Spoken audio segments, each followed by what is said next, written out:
Hello and welcome back to my channel. So today I thought we could talk about the 12 books that I read in July. So July was my birthday month and I had quite a few Mondays/Fridays off, and then I did have a week off during my birthday, so I think that really helped with the amount of reading that I got done. So as I said, 12 books were read this month. That was 5 physical books and 7 ebooks. And out of the 7 ebooks, 2 of those were ARCs. So that's a really good reading month for me. I've definitely been utilising my Kindle a lot more, which is great, but I would like to get more of an even split in the months to have the same amount of Kindle books as physical books, just because my physical books are really starting to creep up.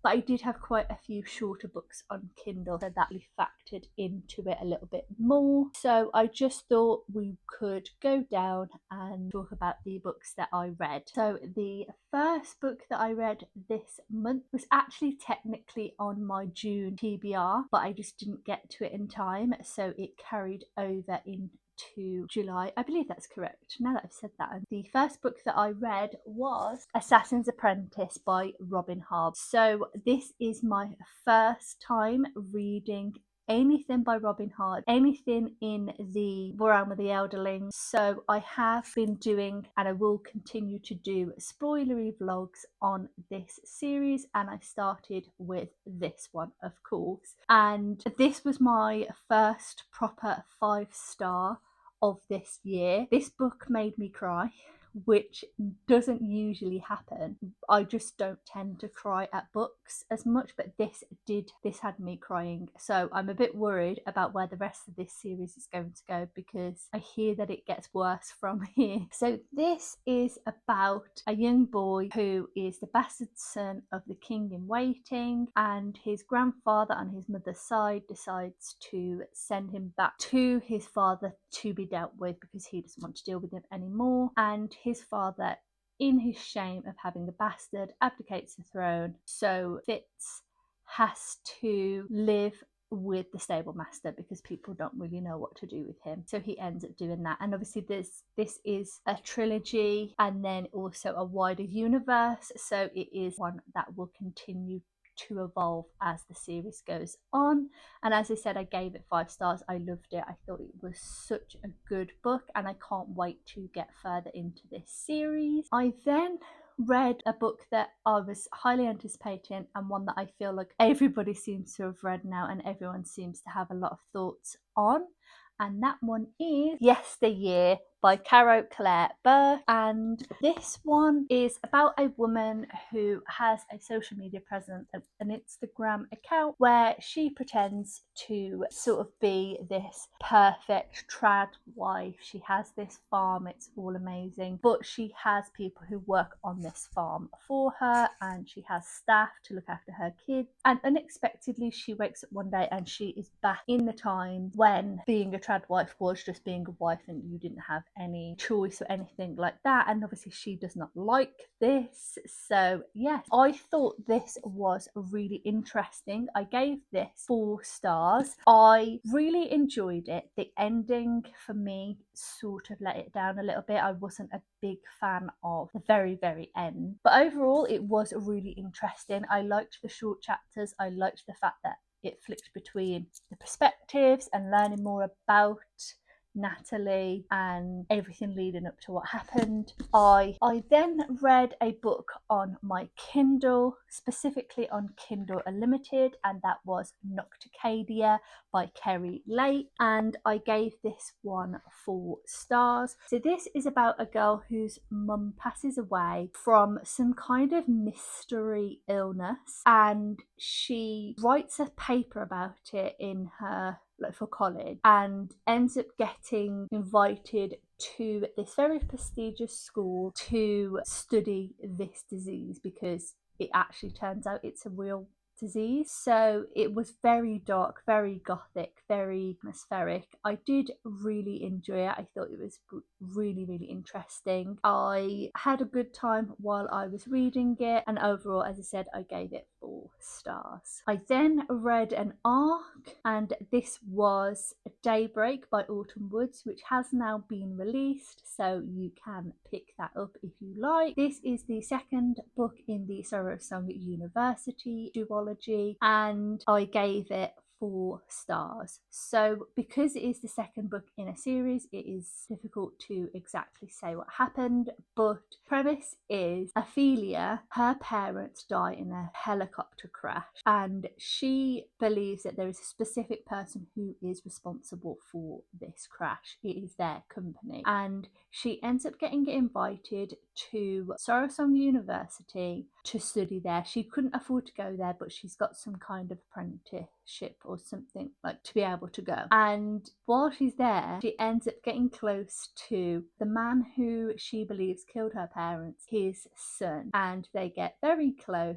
And so then she has this moral dilemma of what she should do in this situation. And so the second book continues on directly from the last book, and it was just such a really nice conclusion to the story. I really enjoyed it. I liked seeing these two characters come back together, seeing them again and evolving and growing, and it was just really nice. There was still some mystery, some drama happening throughout, but overall it was a perfect end to the book. I then read another arc, and that was Wench by Erynne Rivers, and I gave this 3 stars. So this is sort of a Robin Hood, but it's based on Robin Hood, not exactly a Robin Hood retelling, but it's based on Robin Hood and Maid Marian, where Marian is betrothed to the sheriff, which she does not want to be, but she is travelling to get married, and for some reason they end up having to go through Sherwood Forest and end up stumbling across the Fae, which is Robin and his merry men. She then has to decide whether she wants to stay in the forest or if she wants to go back to her family, her dad who sold her out to the sheriff. Now, it was overall enjoyable. I found it was very slow. Personally, for me, I just found it was quite a slow book. There was not a whole lot happening for most of it. Then it just sort of picked up towards the end, and overall there was nothing overly special about it really for me. I could take it or leave it. It was fine. I'm glad I read it, but I'm not sure that I would reread it again. I then read my trusty Ellie Dean, because of course, and this one is Sweet Memories of You, and this is a series, and I believe this was the 10th book in this series, and they're all about Beachview Boarding House in Cliffhaven, which is owned and run by Peggy Riley and her family. And most of the books in this series are about somebody having to come for various different reasons and live at this boarding house, and the story will then follow them on their journey to this boarding house, throughout the boarding house, and all the things that come along with that during World War II. This one is about Doreen, Peggy's younger sister, who ends up travelling from London to Cliffhaven to live with her sister for a little while, because there's been some tragic things happen, and so she decides to come and live with her sister for a little while. Now, I read one of these pretty much every single month, because I have quite a lot of them to get through, and my nan kindly gifted me the whole series after she read it. I do really enjoy these. I think they're really nostalgic, they're really easy to read, they're just a little bit of fun, and they are really good as palette cleansers if I've read a really intense fantasy. I also donate these once I've read them. I don't keep them, so it has been a little bit of a challenge to myself to read one of these at least one every month, to try and get these down to improve the amount of shelf space that I have. So I read this and I gave this 3 stars, which is standard for these Ellie Deans. I think they are fun, they are easy to read, but not ones that I will ever pick back up. I will read them once and I'm happy to on haul. I then read The Metamorphosis by Franz Kafka, and this was also on my Kindle. This was a very short book and this did not take me long at all, but this was one that my spinner wheel decided to select for me, which was quite fun, and I gave this 4 stars. I found it was so interesting. So the premise of this is a man wakes up one day and he has been turned into an insect, and it's just about him coming to terms with the fact that he is now an insect and he can't go to work and he can't do all the things that he needs to do, and now his family are having to look after him and he do quite a lot for him, but they all kind of think he's a bit gross. And I can see how it's so easy to read so much into this book and how it can be a metaphor for so many different things. And it was quite sad, actually. I was really feeling sorry for the main character whilst reading this and everything that he was going through, but it was also done in a little bit of a comical way, and the fact that he is this insect also makes it seem a little bit tongue-in-cheek.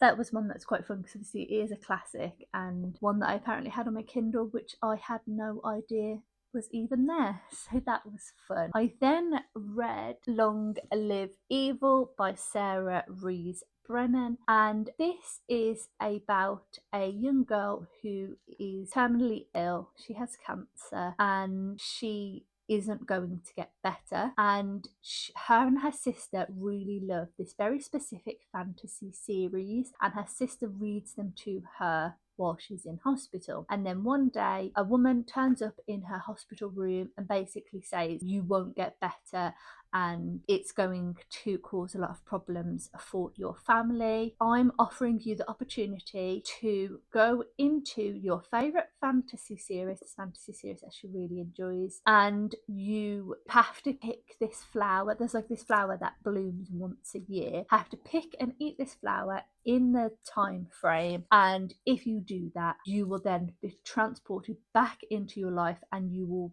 be better and you won't be ill anymore. So she doesn't really believe this, but she does end up going through the door and getting transported into this fantasy world. But little does she know, she is transported into the body of the villain, so she has to navigate being the villain and still trying to get this flower that she needs in the time frame. And I gave this 4 stars. I thought this was such a fun book. It was such a great idea. The main character was called Ray, which was another reason that I picked it, but it was just such a fun book to read. I really enjoyed it, and it's definitely set up for the second book, so I'm really looking forward to picking that one up. There were a couple of things in this which I understand why they were in there, but there were lots of references to things in the real world because she ends up meeting other people who were from the quote-unquote real world, and there's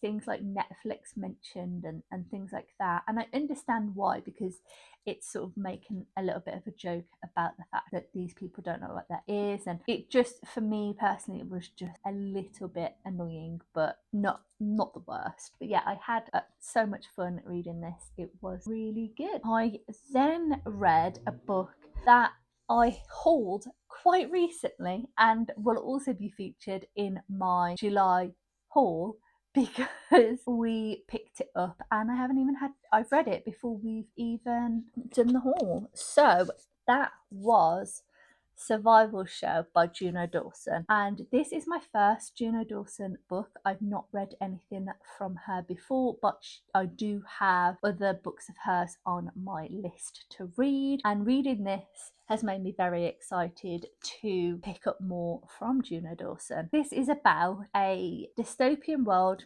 where sometime in the future, and there is the main character, and she ends up secretly signing up to a reality TV show where they are in search for a girl band. So they're in search for individual people to form a girl band, but if you get eliminated from this show, you get literally eliminated. They kill you.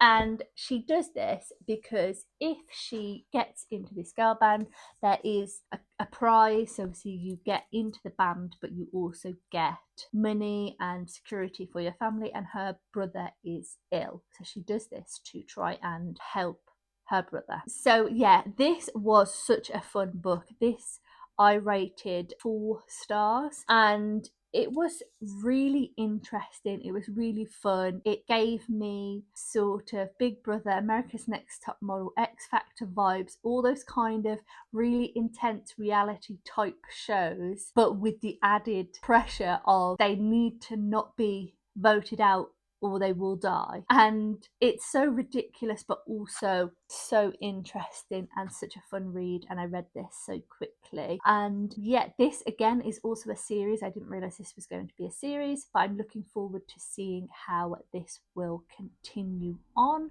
So yeah, I had such a good time reading it, and also it looks really cute. I then read Misfortune of Song by Christy Nichols, and that was a book on my Kindle. Now this again was a book that the Spinner Wheel decided. It was a book that I'd had on my Kindle for such a long time that I don't even remember ever picking it up. It must have been a free book that I picked up. And this one I did not enjoy. I gave it 2 stars. This was about a sort of tribe of people, and there's a main character and then his granddaughter, and there's a travelling band that comes into the town, and the granddaughter falls in love. Well, she sees and is attracted to the bard, and she's convinced herself that she's fallen in love with this bard, and she goes and they almost sleep together. Her grandfather interrupts him. He's like, no, this is not happening, and he tries to protect her from it, but she's adamant. So she then goes off. She becomes emancipated from her grandfather to go and find this bard. And I understand it was difficult because I found the granddaughter, she was very immature. She clearly just was doing what she wanted to do and was acting like a child, but then was getting annoyed because everyone kept telling her she was a child, and it was just a little bit ridiculous. But then also her grandfather was also just not letting her make her own choices, and she made choices, and it was years later, you know, she'd grown up, and he just was not allowing her to be right and her to be happy and to do what she wanted, and it just kind of got on my nerves. Now this is part of a series. I think it's book 4, but it's one that can be read as a standalone, or you can read them all. I will not be reading any more of these. It was personally not for me. Can't remember if I said, but I gave that 2 stars. I then read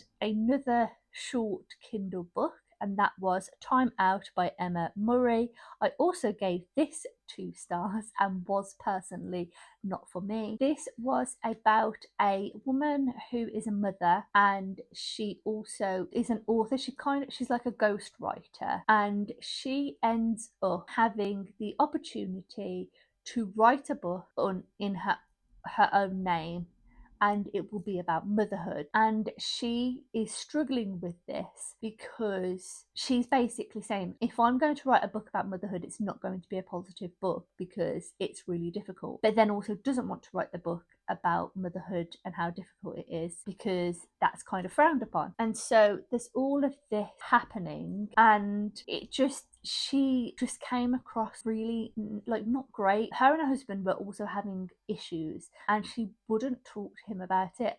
And then yeah, it wasn't for me. It was a very quick read. It's a couple of 100 pages long. Again, another book that I must have just had. Dottie is just being Dottie. So yeah, this is just another one that I must have had on my Kindle at some point. Again, most probably a free book, and I'm just trying to get through these and read as many of them as I can when I can. So yeah, there was that. And then the last book that I read for this month was Risen from Ash by Samantha Vargas. I am on the ARC team for this book and the second book. So this one has been released, the second one is yet to be released, but I needed to read this one first, and I gave this one 3 stars. So this is about a woman. She is supposedly the starborn for her king, and he has given her powers, and she needs to protect this magical barrier that separates the side that they live on to the other side, which has had these horror stories about how awful it is and everything like that. And she struggles with her magic, and she thinks she's just not very strong, but there ends up being a situation where the barrier comes down and she starts to realize that life may not be as truthful as the king has told her that it is, and she then has to try and figure out exactly what's going on and exactly who she is. And the first half of this book was quite slow. There was a lot of information and a lot of different characters all being introduced, trying to understand everything that's happening. But then the second half of the book really did start to pick up and slowly start to bring in some of this information. But overall, I would say this book is the foundation book. It's setting everything up, it's giving you the world, it's telling you everything that you need ready for the second book. Well, hopefully that's the case. I haven't read the second book, but that's how it feels like, that this is the foundation. We're laying everything down, we're understanding all the magic systems, we're understanding everything that's happening, and then truly the story will start in the second book. So for that reason, I gave it 3 stars. So overall, I gave 2 books 2 stars, 3 books 3 stars, 6 books 4 stars, and 1 book 5 stars. So honestly, 12 books is pretty good for me. I'm impressed with that. As I said, a lot of them were ebooks and also shorter books, so that definitely helped with getting through some. And as I said, I did have some time off, so I will hold up the stack of physical books that I read this month. So if you have read any of these books, please tell me what your thoughts are down below. Leave a comment, let me know what you thought of them, and if you've enjoyed this video, please do like it, and if you'd like to see more videos from me, please do subscribe, and as always, thank you so much for watching.